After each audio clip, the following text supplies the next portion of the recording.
இன்றைக்கி என்ன ஒர்க்குன்னு பார்த்தீங்கன்னா, மருதூர்லேருந்து ஒரு கஸ்டமர் கால் பண்ணி, மொத்தம் டோட்டலா 9 கேமரா இருக்குது. 2 கேமரா மட்டும் ஆன்லைனில் வரமாட்டேங்குது. என்னான்னு வந்து செக் பண்ணுப்பான்னு சொன்னார். அதுக்காக நம்ம ஒரு வீட்டுக்கு நம்மளும் கஸ்டமர் வீட்டுக்கு வந்துட்டு செக் பண்ணிகிட்ருக்கோங்க. இவங்க பார்த்தீங்கன்னா 16 சேனல் ஐக்விஷன் என்விஆர் போட்டிருக்காங்க. 2 பிஓஐ சுவிட்ச் வச்சுருக்காங்க மேக்ஸியானில். ஒரு பிஓஐ சுவிட்சில் மட்டும் பவரும் டேட்டாவும் போதுங்க. இன்னொரு பிஓஐ சுவிட்சு சுத்தமாக ரெஸ்பான்ஸே இல்லை. ஆனால் பவர் லைட்லாம் எரியுது, டேட்டாவும் ரிசீவ் ஆகலை, பிஓஐக்கு பவரும் போகலைங்க. அதுதாங்க கம்ப்ளைண்ட்டிங்க. நம்ம என்ன பண்ணோம் பார்த்தீங்கன்னா, ஒரு பிஓஐ சுவிட்சிலேருந்து இன்னொரு பிஓஐ சுவிட்சுக்கு போகிற அந்த டேட்டாவை ரிமூவ் பண்ணிட்டு, அந்த 2 கேமரா தெரிலன்னு சொன்னாங்கல்ல, அதில் ஒரு கேமராவை தூக்கி அதில் போட்டேங்க. இப்போ டோட்டலாக 8 கேமரா லைவ் வந்துருச்சுங்க. ஒரே ஒரு கேமரா மட்டும் தான் லைவ் இல்லை. இப்போ என்ன பண்ணோம், பிஓஐ சுவிட்சை நம்ம போய் சர்வீஸ் பண்ணோம். இந்த சைட்டில் பார்த்தீங்கன்னா, இந்த கஸ்டமர் இதை போட்டு 1 இயர் தாங்க ஆகுது.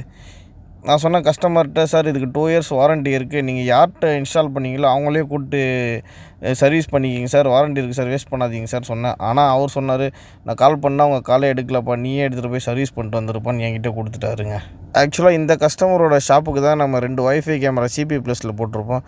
இவரோட ரெஃபரன்ஸில் தான் 4 ஐபி கேமராவும் நம்ம போட்டிருப்போம். நீங்கள் முன்னாடி இருக்கிற வீடியோவில் நீங்கள் பார்க்கலாம். நீங்கள் இப்போ பார்த்தீங்கன்னா, நீங்கள் கஸ்டமர் மொபைலில் அந்த 8 கேமரா லைவ் ஓடிட்டுருக்கிறது தாங்க பார்க்குறீங்க. உங்களுக்கும் சிசிடிவி இன்ஸ்டாலேஷன் அண்ட் சர்வீஸ் நான் ஸ்க்ரீனில் தெரியுற இந்த நம்பருக்கு கான்டாக்ட் பண்ணுங்கள். இந்த வீடியோ உங்களுக்கு பிடிச்சிருந்தா நீங்கள் ஃபேஸ்புக், இன்ஸ்டாகிராமில் பார்க்குறாங்க மறக்காமல் ஒரு ஃபாலோ மட்டும் போட்டுங்க. நீங்கள் யூடியூப்பில் வீடியோ பார்க்குறவங்க இருந்தால் மறக்காமல் சேனலுக்கு ஒரு சப்ஸ்கிரைப் மட்டும் போட்டுங்க. தேங்க்ஸ்ங்க.